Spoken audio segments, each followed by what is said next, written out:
All right. Hey, everyone. It is your favorite College for Free coach, except I'm coming to you with a different look today. And I was like, you know what? If we're going to have real talk, we're going to have real talk with no pretense, no nothing. So you got me. And this is my office for the next few days, at minimum. No makeup, hair just pulled back. Um, you just got authentically, naturally Tameka today. Which you know what? It's a okay, which is why I was like, you know what? We're not going to the office. We're not doing any of that. Because I need to bring your attention to something that's serious and something that we really need to talk more about. And what better way than to have a discussion? Hey, you use yourself as the example. I know, um fortunately I'm in a position where um I share information, people trust the information I share, people trust what I say, people, and that leads them to listen. And so I felt part of this, um me doing this was really my responsibility, because those who are close to me and that know me know that I'm very private when it comes to things that happens within my family with me, unless I opt to share. And so, hey cousin. So those who are or in this inner circle who really knew what took place on Monday were like, well, even folks they know, I was like, share, let them know, because I didn't get to reach out to everybody. They're like, do you want me to tell them everything? Because they know how I am. And so that's who I am. But I had to realize that doesn't help anybody, because there's somebody else out there who's doing what I'm doing, who's done what I've done, and they could be on the verge of being in the situation I was in. And I wouldn't wish that on anybody. I wouldn't wish it on my worst enemy. So I decided to come live, share some information. So, like, part of my discharge papers, it says stress. Let's talk about stress. Many of us, we think we superwoman, superman, and we got this. And in many cases, we do have it. But I think we've underestimated what I call the pandemic effect and everything else.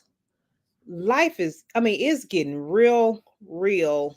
And the sooner we can acknowledge it and own up to it, the better off we'll be. So let me just kind of rewind and share with you just kind of some backstory, some context that led up to what happened this week, which led up to me having this. Um, so as I've already shared, I'm pretty private, so I don't put a lot of stuff out there, especially when it comes to personal life. So only those really close to me really know my dad has terminal cancer. I've probably posted a little bit around that, but he's been there. There's been some challenges with his dialysis and some of the things the doctor's been talking to us about, and so having to really kind of process that. He's been fighting this fight for a long time and he's suffering, and it's painful to see your family member suffering. So I have my dad going through that. My mom has her health challenges, but trying to take care of my dad and then looking after my grandmother who has dementia. We finally were able to put her in a home, which was a battle within itself, but still looking after her. So my mom has all those things on her plate. And with my mom having all those things on her plate, it's on my plate as well. So being that support system and trying to help and take care of ailing parents and all those different dynamics, because being a caregiver is not easy. It is not for the faintest of heart, and it's not easy. And when you're trying to be a backup caregiver and provide a support system for that caregiver from the distance, it's just not that it makes it that much more difficult. And so, when you see people post and say, check on your strong friends, check on your strong friends. But what I want you to do is to go deeper when you check on your strong friends, because what we're going to tell you is we good, we okay. But what I'm here to tell you, we're in denial that we're okay. We're in denial. We are accustomed to saying we're good, we're okay, and we really aren't. I'm standing up to say we've been lying to ourselves. And I think part of it is we're subconsciously telling ourselves we're good and okay when we really aren't. So when you check on your strong friends, dig deeper, because they are not okay. I don't care what they tell you. I'm blessed because I have a circle, I have an inner circle who holds me accountable, and they are able to kind of monitor, watch trends. I've had people they've been challenging me and calling me to the rug lately, and so I've made some moves. I got a therapist. Um, Erica, I'm glad you're saying that you're not okay. So what I need for you to do, and for your tribe, if any of them are listening, got to work out a game plan. Because I talked about getting a therapist last year. And then I went to, you know what? I finally disclosed it to one of my coaches, and they was like, "You've been going through all this and ain't said nothing." So I got a little blessing out in their way, and got a therapist recommendation. Did some research, connected with the therapist, but I still didn't launch. I didn't launch until a month ago. I had a I had a trigger moment, and that trigger moment led my circle to say, "Nope, time out." It was a Wednesday. It was our Wednesday morning prayer. Time out. You must make an appointment by Friday, period. They didn't give me no option. They didn't give me no nothing. It was like, get it done, verify with us that it was done. Those are the type of people you need in your circle. If you don't have those type of people in your circle, you need to change your circle. So I'm thankful they did that, because when they did that, I was able to get on her calendar the next day, met with her, and that introduced me to anticipatory grief. So part of what I've been struggling with these last few months has been anticipatory grief. It's been magnified by some life dynamics of things that's happened from my birthday and some other stuff that happened around that time that has triggered those moments. But I thought, you all know I've been working out, and I'll be on my workout journey. Working out, we go to the sweat house, we got our system, doing better. Thought I was doing better with self-care, not working as much on the weekend, trying to put boundaries. But how many when you do bad for so long, when you start doing good, it doesn't make up for all the damage that's been done all the time you've been doing bad. So, yeah, I've made some incremental steps that's been great, but everything came to a head on Monday. And so, because my clients know I go hard in the paint for my clients, period. I go hard in the paint in everything that I do. I don't believe in half doing anything. I do it, and I do it with everything that I have. And if somebody's dropping a ball, I'm going to pick it up and I'm going to make it happen. And so, doing that, and I know that about myself, I've had to kind of try to balance it out. But this time I was like, well, I should be good. I've done it before. It's temporary. Let me knock it out. Well, my body was like, time out, sister girl. There's some things you ain't been processing. So one of my person in my circle who was also in the medical field, she was like, look, Tameka, your subconscious is very powerful. So although you may not be dealing stressing about it in this natural or the physical side, subconsciously you're stressing about it, you're worrying about it. And so Monday was my, I guess, wake up moment.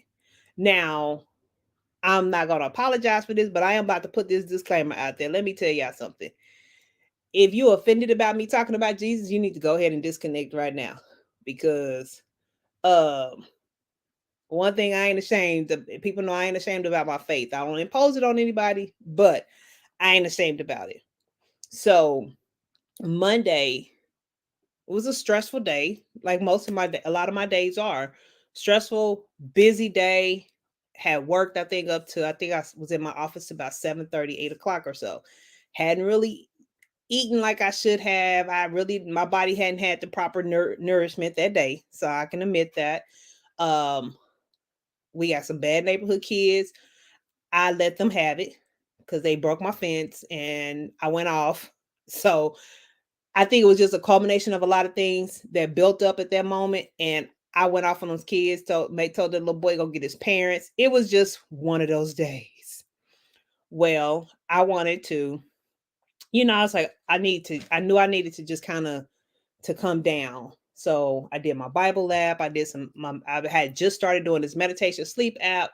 And I was like, you know what? I'm doing a little extra reinforcement. I had me some CBD gummies, not the ones with THC. What is it? THC, TC. I always mix it up. Not with that in it, but it's CBD gummies. I've taken them before. I don't take them that often.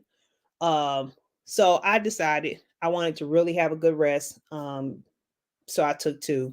Never had a reaction or anything. Well, I woke up in the middle of the night and got up to use the restroom because I drink a lot of water every day. Got up, and when I tried to lay back down, something wasn't right. I'm in tune enough with my body. I knew immediately something was not right. And it was beyond the CBD. I think they tried to say I just had a reaction to it. I think it was beyond that. It was stress. Well, part of it said on here stress, anxiety, or whatever. Um, I knew something wasn't right with my body. I sat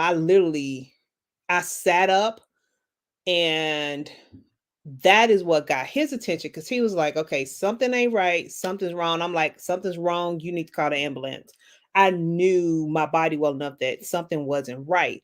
Now, because it was a weird feeling I had never ever had in my entire life, I just felt like my system, my body was changing. I was getting dehydrated by the moment, which was making it more difficult for me to breathe. And I kept feeling like something was coming over me, um, like I was trying to pass out or whatever the case was.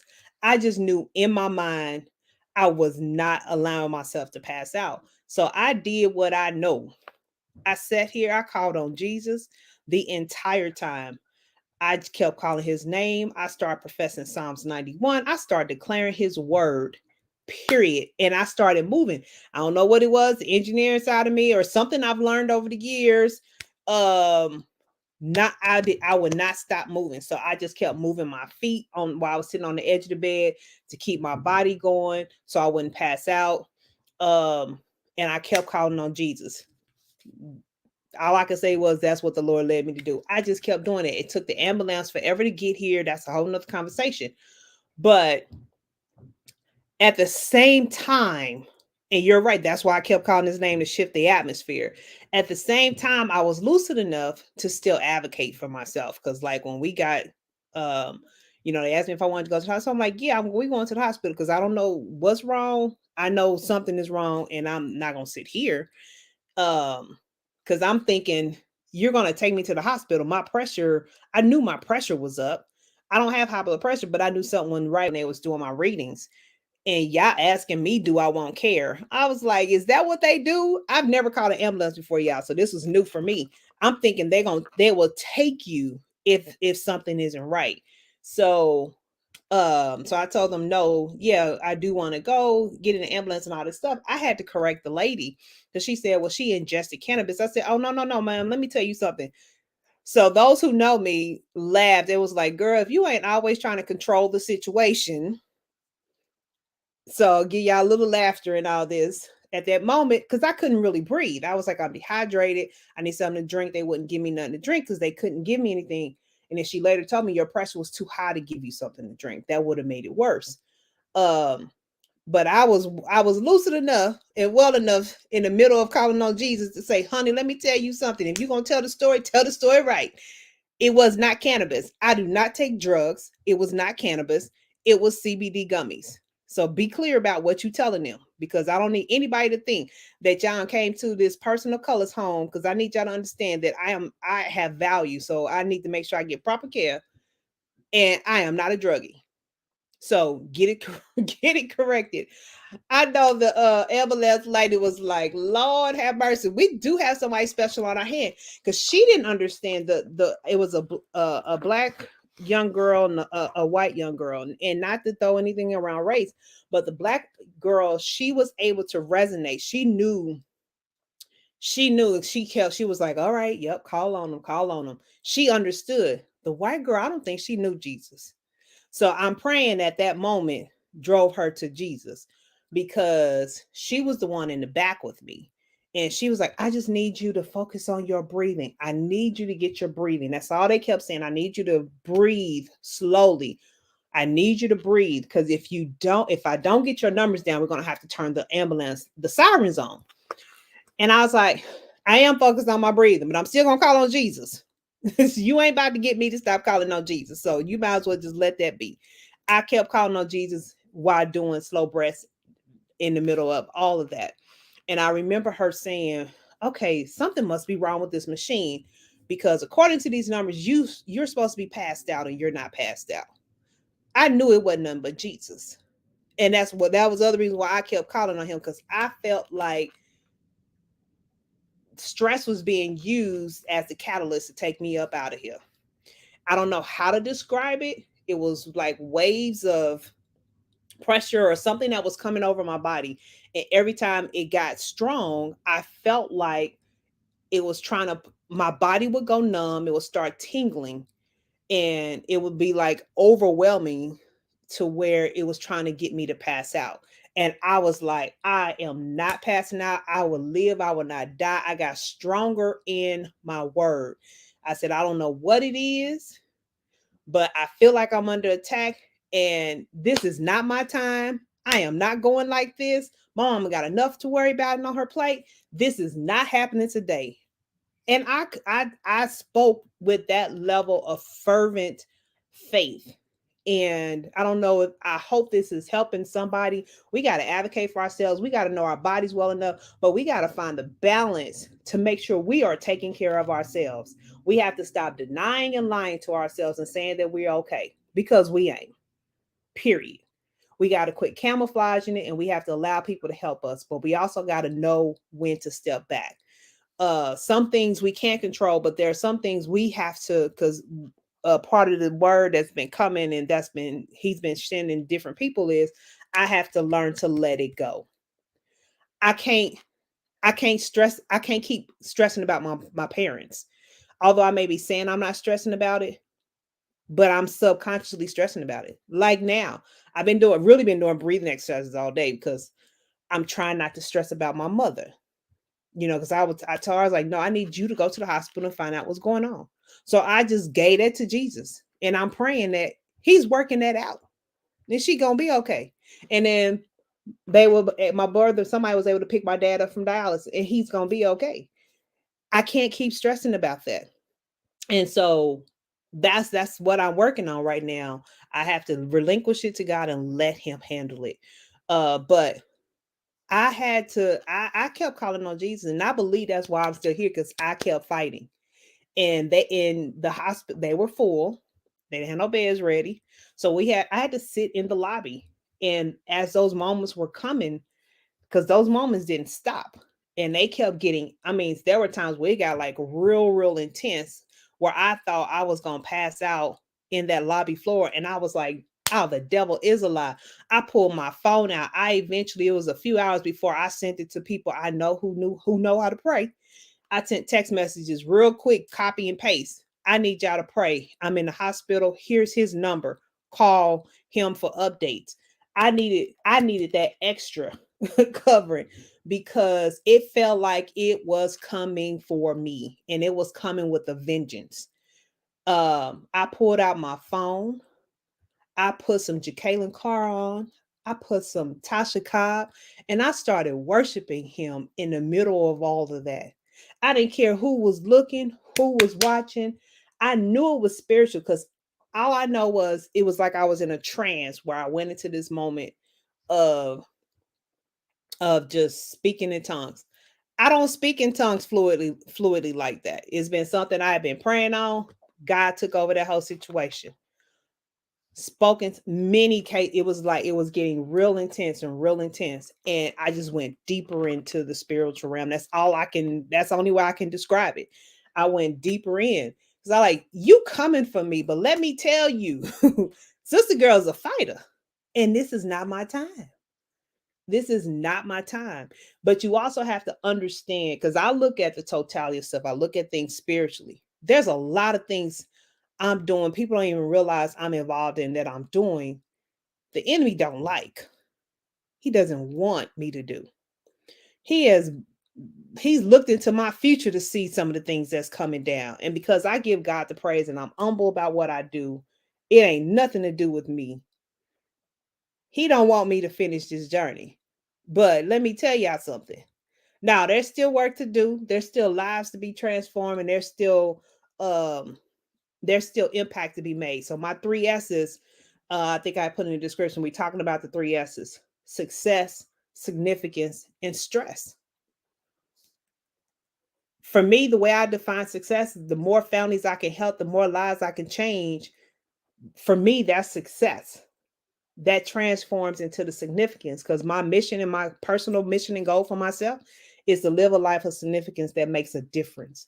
I want to be able to make a difference in the lives of people so that when I'm no longer here, my legacy continues to make a difference. That's how I live my life. That's how I roll. That's how I do things. That is just who I am. But with that, it comes a level of stress, because when you are a giver, when you are a caring person, that stress comes. We give more than what we get back oftentimes in the physical space. And when you're that type of person, you got to learn to balance that, and you got to learn to accept it for what it is. I even had to shift and change some things even with my clients. I can't want success for them more than they want it for themselves. I can't get out and do the work for them.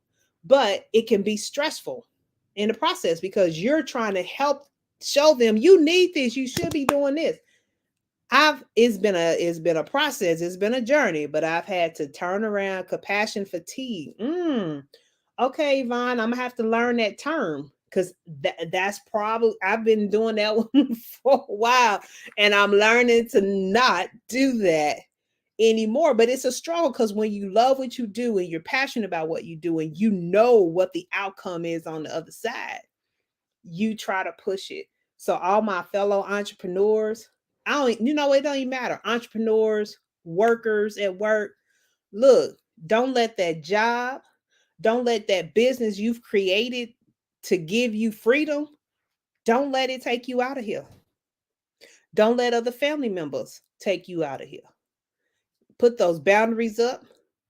Learn how to say no, which is easier said than done, I know. Because I'm literally gonna counsel I have like my foster care babies I'm coaching this week. I started thinking about it early. It's like, well, it's just them. I shouldn't have anything else. I can talk to them because I don't want to I don't want to disappoint them. But I would be a disservice to them by doing it, because now what I'm training and teaching them to do about healthy boundaries and taking care of themselves, Coach Tameka ain't even doing it. So when I say I'm sitting down this week, I'm sitting down. My one of my scholars, she's helping me. She's our intern. She's like, Coach T, whatever you need, let me know what you need, because I need you to take care of yourself. So I'm sharing my story so that you too can take care of yourself. I've taken on I mean, I'm in a new mastermind, I'm in a new group. I've gone silence and all that stuff this week, because, and I've pushed, clients, you're good. Kayla's going to reach out to you. But I was preparing to release to launch our next cohort, our first cohort for the year. I had pushed it back, and we were going to launch it March 28th. Well, those I've talked to who wants to sign up, just know that we're not launching March 28th. But we are working on a way to do some things. It's going to happen in April. That's the plan now. We're moving it back to April, but we're getting creative with how we do this. so that there is balance. I see you, sis. I got you. Balance. Um and stuff. So I'm being transparent. I'm sharing, hoping and praying it helps somebody else, because that was a scary feeling. Very scary feeling. I couldn't even sign my name. I couldn't write my name when they tried to check me in. I couldn't sign my name. I couldn't write my name at all. I didn't even have the mobility in my hand to do it. Scariest moment ever in my life, because I don't have any health issues. I work very hard to present myself. I mean, to prevent health issues. And I couldn't do any of that. I was not in control, but what I could control, I control. Let me tell y'all. I told y'all I called on Jesus, boy. Let me tell you, I was fighting. I was fighting. They finally released me. I think about 5 something. They said I could go home because my pressure had come down. One of my pressure readings I remember is 195 over 90. I don't know that much about blood because I don't have blood pressure issues, but I know that was high. I lost one of my very, very dear friends to that. And they were like, somebody who's close to me in my circle is like, girl, are you kidding? Do you understand? People have bursted blood vessels at that number. So it's not by accident that I'm still here. And that was the other reason, like, okay, now God, you left me here for a multitude of reasons, but one of them I need to share. So there are some people who I've seen similar patterns and I've had some conversations. They got messages from me today. It was like, hey, I need you to, this is what happened this week, and I need you to learn from me. Because I don't want this to happen to you. So I'm sharing because I don't want this to happen to anybody listening. Check on your strong friends. Go deeper with your strong friends. It's kind of like what they talk about with people who are suicidal. Don't ask them if they're okay. I forgot how they said to ask them. You got to ask them a different way. Are you being very specific? Are you thinking about hurting yourself and all those things? So same thing with your friends, your strong friends. Hey, how you doing? Maybe not how you doing, because some of us are gonna just say we good. Do you feel like you overwhelmed? Do you feel like you may have too much on your plate? Is there something you can do differently? And I even so much I went pulled out. Matter of fact, I'm gonna read. I went back and reminded myself of this because we did this prayer journal last year. And I said, I'm gonna share this because everything we need is already with us. We just have to tap back into it. So I had to go remind myself this. This was a prayer we did, a prayer for supernatural help, physical stamina, and willpower. If you think you can get to the finish line, break through the next wall, and get to level next fatigued, out of shape, and sickly, you couldn't be more wrong, and you'll be sorely disappointed. Even if you manage to get there in bad shape, how long will you last? How long before your failing health causes you to need to take a break, to seek treatment, to take a mental retreat before breakdown ensues? Even some reasonably healthy people will wake up one day and discover they have a life threatening illness. They will be required to stop everything and focus on survival. They will instantly have to become warriors. For the lucky rest of us, we should cherish the health we have by committing to a healthier, preventive lifestyle while we can. If you truly are going to accomplish not just everything on your to-do list, but most important, everything on his, you're going to need supernatural strength. So I had to remind myself of this. This is a study we did most of last year of 30 prayers.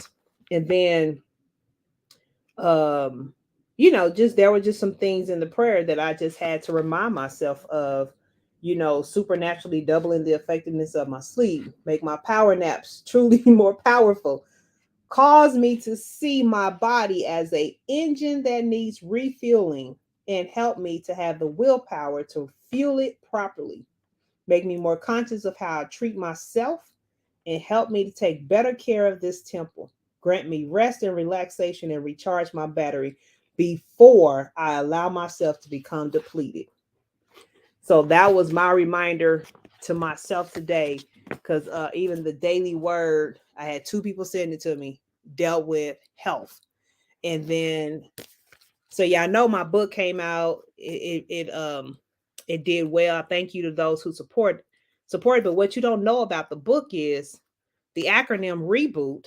The way God gave it to me when I created it, this was created and designed to fit multiple lives. So this is the college reboot.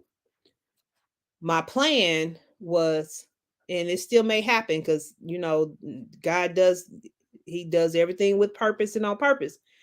It's also was going to become the life reboot, because these same principles apply to life. So I actually pulled out my book, and instead of looking at it from the lens of the college side of how this one is written, I pulled out my journal.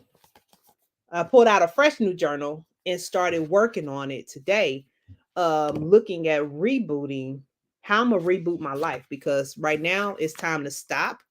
It's time for me to reset, unplug, and then it's time for me to reboot. So if you haven't looked at the book, reboot is an acronym. It is an acronym. And so I literally wrote down R, re-examining my motives and my goals. What are my motives and my goals for what I'm doing and what's driving me? Because I needed to recenter some things. Two is educate your base on your why. So this, from a life perspective, this is how you gotta set those boundaries. You gotta educate them on why you're doing things, and this is going to help you be mindful about who you have in your circle, because you need to have the right folks in your circle, which is one of the later ones. And then three is begin with the end in mind and work your way backwards. So I have that destination defined. What are the things I need to start doing? Because right now I basically got a clean slate, everything, and I need to start over and remap out how I'm going to do this so that I can continue to be here. And then outlining your steps forward, orchestrating the right dream team, because I've added people to my team. I got, I have a new therapist. I have an appointment with her in another hour. I went scheduled an appointment with her after everything that happened. So I had to go pull out my own writing stuff. And so maybe this is the beginning of writing the life version of this. I don't know what God's doing. But I pray that my experience helps you all, challenges you all to challenge yourself. If you're not okay, reach out to somebody that you trust. I put emphasis on trust, who wants to see you successful, who has your best interest at heart. Reach out to them now. Let them know you're not okay. Let them know what you need, how you're struggling, so that they can help you map out a game plan that's going to help you be successful. Stress comes in a multitude of ways. A multitude of ways. I've been down this road with stress before. So I thought, oh, adrenal fatigue. Okay, yeah. So when that came on, December, I was like, okay, yeah, been down this road, know what to do. We put a plan in place for that.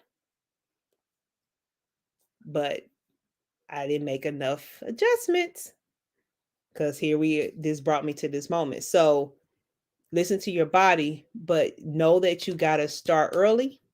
Know that you got to have a plan, and you got to stick to it. You got to stick to it. Stress will take us out of here. Don't let it take you out of here. Okay? We got work to do. We got things to do. But it's only one of you. When you're no good, nobody else is any good, and nothing else can happen. So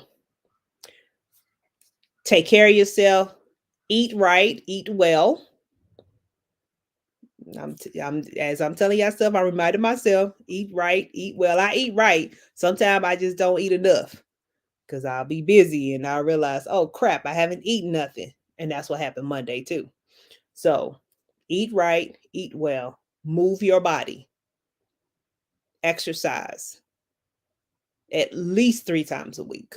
You know, exercise at least 3 times a week. Find a way to whatever works for you. Self care. Find a way to institute self care on a regular basis. Find a way to relax. So I can tell you some of the things I've taken action. Well, my tribe too have taken action. What we're doing this week. So I'm doing. I bought these stretch packages last year. So I got an appointment. So I got 2 stretch appointments this week. So I'm going to get stretched. That's a great self-care and a great way to help release tension from your body. I know we did the sweat house 2 days last week. Well, I'm not doing that this week with my pressure bit going as high as it did. I'm not gonna go sit in a 160-degree infrared studio. Not this week. I don't think that would be some wisdom at all. But I am going to try one somebody in my tribe. She was like, I bought a package, so you're gonna use one of my appointments. So I'm going to the float float house or whatever, some float rotation, something where you float in water and it's supposed to keep you supposed to be still and a way to relax, release, or whatever. I'll tell y'all about that when it happens. So those are some of my things outside of me just sitting and chilling. And I started back coloring today. I bought this coloring book in September. Said I was gonna do it at least once a month. I ain't picked it up since I did it in September. But this was my reminder today. So excuse the French. It's an adult it's an adult coloring book, but here was my message to myself, and I'm telling you all the same thing. So once I finish with it, I'll post the final. But here's the message: you get the essence of the message. So this is what I'm telling y'all: learn to let it go, let it go, because if it don't really matter, if it ain't gonna matter 5 years from now, it ain't probably ain't that important right now. So let it go. All right. So those are some of the things I'm doing. So I'll check in, but I'm not gonna be posting too much. Um, because I am literally gonna unplug and just kind of again work on what I need to do differently. So I appreciate the love and the support shown. It means the world. Congratulations, Tiffany, with the full ride from uh, uh wait a minute, is that TU or TSU? But congratulations on the full ride, nonetheless. That's still awesome. Um, so thank you all. I appreciate the love and support. Please be well. Be well. I know some of y'all comment. I know you've had some rough moments. Last year was rough time. So I continue to pray and uplift you guys as well. It's been rough for a lot of people, and I have a lot of people around me who's been going through, and I think part of that too, we carry other people's burdens and their pain, because one of my employees tragically lost her son, so I know part of that, trying to be there for her. So we just have to be careful and be mindful of just everything that's going on, what we can and what we can't handle. All right, so I've been talking enough. I'm about to chill out uh and all that good stuff, because this also could be overexerting. So thank you for the love, thank you for the support. Oh, I'm gonna be all right. I shoot, can't bring me this far to leave me, and I didn't fight like I fought on Monday for it to be in vain. So we got work to do and things to do. But right now, I'm gonna rest. I am Miss Monica. I'm gonna rest, and I'm gonna be obedient. I know I got plenty of people who's gonna whoop me and beat me up if I don't. So I got plenty of accountability folks who I'm so grateful for. I thank God for that tribe and that circle. But y'all, let's pray for one another. Lift up my parents, my family. I'm actually gonna be with them next week. But I will be good to myself, Chanel. Yes, ma'am. Absolutely. So thanks everybody. Let's stay safe. Make it great. It's a new March. Hey, it's Ash Wednesday. This is a great time. No, today is Wednesday, right? Yeah, Ash Wednesday. This is a great time to start a self-care journey, self-care challenge, or whatever you want to call it, because we about to go into we're 40 days of Lent officially starting today. So here's a great opportunity to look at your daily schedule, your life, and how you're going to take better care of yourself and how you're going to minimize the stress in your life. So that's my challenge for you. Because once you get into the habit of doing it over these next 40 days, it's going to become second nature. All right. Love you too, Tabby. Mwah. Love you, Phaedra. Uh, to the moon and back, my sister. Tell my brother, hey, talk to you guys later.